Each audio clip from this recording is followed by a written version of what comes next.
स्वागत है NF news पर। मैं हूं आपके साथ रोहित और एक बार फिर से युद्ध के मैदान में इस वक्त अमेरिका और ईरान हैं। अब आप सोच रहे होंगे अमेरिका और ईरान, जी हां, इजराइल ने भले ही ईरान पर हमला किया हो लेकिन यह जंग अमेरिका की है और यही वजह है कि अमेरिका पर भी हमला हो गया है ईरान की तरफ से। सीधे अमेरिका देश पर नहीं, अमेरिकी बेस पर हमला किया गया है। एक साथ 5 से 7 देशों में ईरान ने हमला किया है। जवाबी हमला है ये उनकी तरफ से और ईरान ने कहा कि जो भी इजराइल का साथ देगा हम उसको जवाब देंगे। और इजराइल और अमेरिका ने जो मिलकर ईरान पर हमला किया उसके बाद जवाबी कार्रवाई ईरान की तरफ से की गई। यूएई में हमला कर दिया गया है और जहां पर अमेरिका का एयरबेस है वहां पर हमला किया गया है। तो ऐसे में अब ये युद्ध बहुत भयंकर होने वाला है। जिस बात का डर था क्या वो भी हो सकता है? क्या तीसरा विश्व युद्ध की तरफ दुनिया बढ़ रही है, जिसकी चर्चा पिछले 1.5 दशक से चल रही है, 2 दशक से? इसी पर बातचीत करेंगे। मेरे साथ हैं केशव झा। केशव जी, जिस तरीके से ये हमला हुआ पहले इजराइल का ईरान पर और फिर ईरान ने जिस तरीके से अमेरिका को टारगेट किया, उनके एयरबेसेस को, ट्रंप खामोश तो बैठने वाले नहीं है। बिल्कुल कतई खामोश नहीं बैठेंगे। अभी जब इजराइल ने हमला किया था उससे पहले उन्होंने इजराइल मतलब ईरान के खात्मे के संकल्प लिया था। उन्होंने कहा था मैं इस सिरे से खत्म कर दूंगा ईरान को, अगर वो परमाणु हथियार पे समझौता नहीं करता है, बैलिस्टिक मिसाइल से समझौता नहीं करता है तो उसे खत्म कर दिया जाएगा, नेस्त नाबूद कर दिया जाएगा।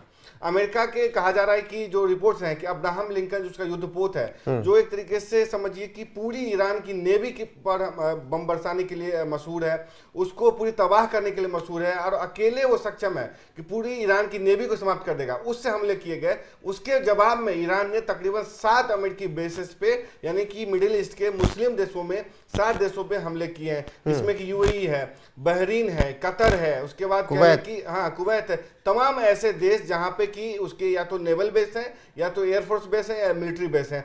इस बेस पे हमला करने का मतलब हुआ कि सीधा सीधी ईरान मतलब अमेरिका पे हमला, क्योंकि ये कहने को तो उस देश में होते हैं लेकिन उसकी टेरिटरी मानी जाती है जिसका कि वो बेस होता है। इससे पहले भी हमने देखा था कि कैसे 2025 में जब 12 दिन की जंग हुई थी तो वहां पे भी कतर के मिलिट्री जो एस्टैब्लिशमेंट है वहां पे जाकर के ईरान ने हमला किया था, जिसके बाद युद्ध की आग भड़क गई थी। बिल्कुल। और जिस तरीके से यूएई, बहरीन और इसके अलावा तमाम और देशों में अमेरिकी बेस पर हमला किया गया, अमेरिका सेना की बेस पर हमला किया गया, उसके बाद अब इसी बीच बयान भी ट्रंप का है और उन्होंने कहा है कि एक भी मिसाइलें हम ईरान की दगने नहीं देंगे और इनको ऐसा सबक सिखाएंगे कि इनकी पुश्तें याद रखेंगी। साथ में अमेरिका की तरफ से यह भी कहा गया है कि ईरान को हम परमाणु सक्षम देश कभी नहीं बनने देंगे। तो केशव, क्या ये लड़ाई परमाणु देश बनने और ना बनने की है या कहानी और कुछ है? देखिए, परमाणु जो हथियार वाली बात है उसमें कई राउंड्स की टॉक्स चले थे। उसमें ईरान ने ये बात मान लिया था कि हम जो परमाणु इनरिचमेंट है वो बस मतलब सिविल यूज के लिए रखेंगे, मतलब बिजली बनाएंगे या कह सकते हैं उसके ऊर्जा जरूरतें हैं उस पर रखेंगे।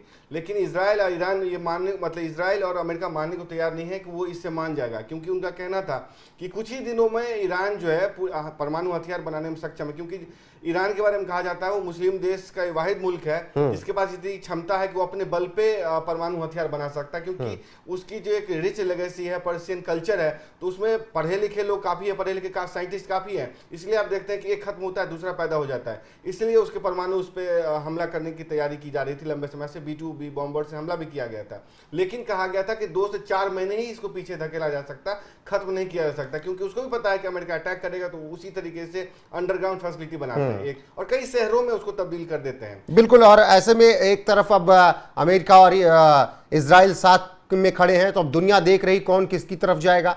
जो देश अमेरिका के साथ हैं, जिन्होंने अमेरिका को एयरबेस दे रखा है, वहां पर हमले शुरू हो चुके हैं। लगातार हमला ईरान की तरफ से किया जा रहा है। हुती विद्रोही हो या फिर हिजबुल्लाह हो, ईरान को पूरा साथ उनका मिल रहा है। कहा भी जा रहा है कि लेबनान और यमन ने एक तरीके से इजराइल पर हमला किया है। यमन में जो हुती विद्रोही हैं और लेबनान में जो हिजबुल्लाह है वो एक तरीके से प्रॉक्सी समूह माने जाते हैं IRGC के, जो एक आयतुल्लाह खामनेई की फोर्स है। यानी कि उसको ट्रेन करना, उसको हथियार या रसद जो सप्लाई करने का काम है वो ईरान की तरफ से IRGC ही करती है। इस लिहाज से उन्होंने भी जवाबी पलटवार किया। हालांकि इसकी पुष्टि होनी बाकी है, लेकिन कहा जा रहा है कि लेबनान की तरफ से हमला किया गया, क्योंकि इससे पहले भी लेबनान को तबाह करने का जो काम है इसराइल ने किया था, तो उसका बदला लेना चाहेंगे। और इससे अच्छा मौका क्या हो सकता है कि ईरान का साथ भी दे, इसराइल से अपना मौका भी मतलब बदला भी ले लें। बिल्कुल। दूसरी बात कि जो परमाणु हथियार की आपने बात की, वो तो एक अपनी तरफ है।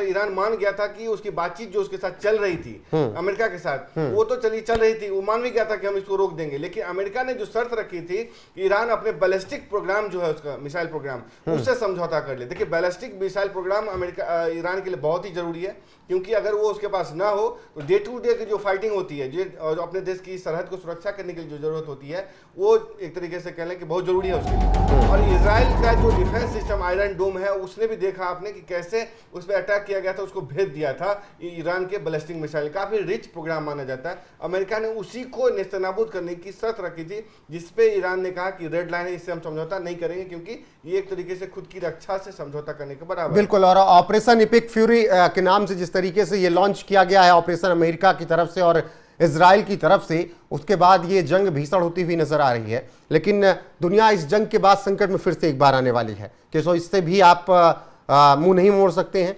30% तेल उधर से निकल के आता है, और अगर वो एरिया बंद होता है, इस तरीके से जंग होगी, तो एक बार फिर पूरी दुनिया पर असर पड़ेगा, और खास करके भारत पर। हालांकि भारत भी ईरान से तेल नहीं ले रहा है, फिर भी भारत पर भी असर पड़ने वाला है, क्योंकि रूस निश्चित तौर पर ईरान के साथ ही खड़ा होगा, इसमें कोई दो राय नहीं है। तो चीन भी ईरान के साथ ही खड़ा होगा। तो एक बड़ा सिनेरियो बन रहा है, और ये उधर का रास्ता दिख रहा है केशव कि अब ये लड़ाई केवल 2 देशों के बीच नहीं होगी, 3 देश तो अभी ही हैं, और जिन जिन पर हमला हुआ है वो देश भी खामोश नहीं होंगे, चाहे वो कुवैत हो, यूएई है, वो भी कुछ ना कुछ तो रिप्लाई करेंगे। भले अमेरिकी बेस पर हुआ, लेकिन हुआ तो उनके देश के अंदर ना। देखिए, उनको एक लाइन लेनी होगी कि वो किसके साथ है, ईरान के साथ है या अमेरिका के साथ है। अमेरिका के साथ अगर वो अमेरिका के खिलाफ खड़ा होते हैं, तो समझिए कि एक तरीके से उनकी दुश्मनी मोल लेने के बराबर है। अगर ईरान के साथ खड़े होते हैं, तो समझिए इजराइल और अमेरिका के साथ खड़े मतलब उनकी दुश्मनी मोल लेंगे। और ईरान के खिलाफ नहीं खड़े होते हैं, तो समझिए कि ये होगा कि उनके देश में भी इस तरह के विरोध प्रदर्शन शुरू होंगे, क्योंकि वो भी मोनार्क है, उनको भी डर सताया रहता है कि मेरे यहाँ भी कहीं विरोध प्रदर्शन शुरू ना हो जाए। दूसरी तरफ भले सरकारों की स्थिति या रिलेशंस सऊदी अरब, यूएई या कह ले जॉर्डन, तमाम देशों में अमेरिका के साथ बेहतर हो, लेकिन एक डिसेंट पाया जाता है उनके अवाम के लेवल पे, क्योंकि उनको माना जाता है कि इजराइल और यहूदी उनके शैतान है। इसलिए जो अवाम है वो इजराइल को दुश्मन के तौर पर देखती है। इस लिहाज से अगर ईरान का सपोर्ट नहीं करते हैं, उनके खिलाफ जाकर के युद्ध करते हैं, समझिए कि वहां पे मोनार्क्स जो इन देशों में हैं, यूएई में हो गए, सऊदी अरब में हो गए मोहम्मद बिन सलमान, जॉर्डन में, या कुवैत, बहरीन, जितने देश हैं उनमें भी समस्याएं आनी शुरू हो जाएंगी। इस लिहाज से उनको बहुत फूंक फूंक के कदम रखना होगा, और अमेरिका के जो बेस पे हमला है इसका अमेरिका जवाब देगा। उनको एक लाइन लेनी होगी कि वो किसके साथ जाते हैं, क्योंकि इससे पहले तमाम मुस्लिम देश ने कहा था कि हम अपनी एयर स्पेस का इस्तेमाल अमेरिका को नहीं करने देंगे, ताकि वो ईरान पर हमला कर सके। वही, लेकिन वो तो पाकिस्तान तो आपने देखा जो सबसे करीब है ईरान के, वो तो सब कुछ जाकर बेच के चलाया। हालांकि अभी ऐसी स्थिति नहीं आई कि ईरान पर हमला करने के लिए उसको पाकिस्तान का एयरबेस यूज करना पड़े, लेकिन अगर अब यहां से जवाब देगा अमेरिका, तो निश्चित तौर पर पाकिस्तान की ही जमीन यूज करनी पड़ेगी उसे। तब तो ये पाकिस्तान के लिए मुश्किलें होंगी कि वो किधर खड़ा हो, दे या ना दे। नहीं दे तो उधर से बजाएगा अमेरिका इनकी बैंड पाकिस्तान की, और अगर दे देते हैं इनको एयरबेस, तो फिर ईरान भी इनसे हिसाब करेगा। देखिए, पाकिस्तान को भी बीच में आना होगा, क्योंकि पाकिस्तान इतने आसानी से बच नहीं सकता, क्योंकि ईरान पे स्ट्राइक के लिए पाकिस्तान सबसे मुफीद जगह है, और पाकिस्तान को भी जरूरत भी है। किस लिए? अफगानिस्तान से उसके युद्ध चल रहे हैं। इसलिए आपको याद होगा कि अभी अफगानिस्तान के जो हमले हुए हैं, उसमें एक तरीके से ट्रंप ने और अमेरिका ने पाकिस्तान का सपोर्ट करने का ऐलान किया है।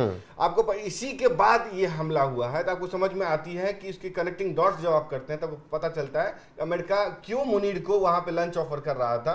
देखिए, हमले एक दिन में नहीं होते, इसकी बिल्डअप बहुत काफी लंबी होती है। जब अमेरिका ने देखा कि इजराइल के जो एयर डिफेंस को ईरान ने भेज दिया है, उसकी तैयारी के लिए इतने दिन के लिए पीछे धकेला गया, और जहां तक ये हमले हुए हैं उसके लिए अमेरिका ने कैरेट एंड स्टिक पॉलिसी का इस्तेमाल किया। कैरेट एक स्टिक पॉलिसी ये होता है कि एक तरफ आप बातचीत करते हैं, दूसरी तरफ इस तरह हमले करते हैं, दिखाते हैं कि अगर बात नहीं मानोगे ये अंजाम तुम्हारा होगा। यानी एक साथ में आपको ऑफर देते हैं, दूसरी तरफ हमले की धमकी देते हैं। तो पाकिस्तान को तो आना ही होगा, क्योंकि उसको पैसे चाहिए, डॉलर चाहिए, उसको डॉलर देगा, सब कूटनीतिक सपोर्ट देगा, और उसने अपनी बेस दे देगा। इससे पहले भी देता रहा। बिल्कुल। और बाकी अभी की खबर यही है कि ईरान ने जवाबी कार्रवाई शुरू कर दी है। इजराइल और अमेरिका ने जो मिलकर हमला किया था, उसके बाद ईरान ने 5 से 7 देशों पर हमला कर दिया है, अमेरिका के जो बेस हैं उस पर, और यूएई हो या फिर कुवैत हो, ऐसे तमाम देश हैं जहां पर इस वक्त ईरान का हमला हुआ है। यानी मुस्लिम देशों के बीच ही जंग छिड़ रही है और मुस्लिम देश ने ही अमेरिका पर भी हमला बोल दिया है। बाकी बने रहिए हमारे साथ, लगातार जो भी अपडेट आएगी आप तक जरूर पहुंचाएंगे। अभी के लिए बस इतना ही, नमस्कार।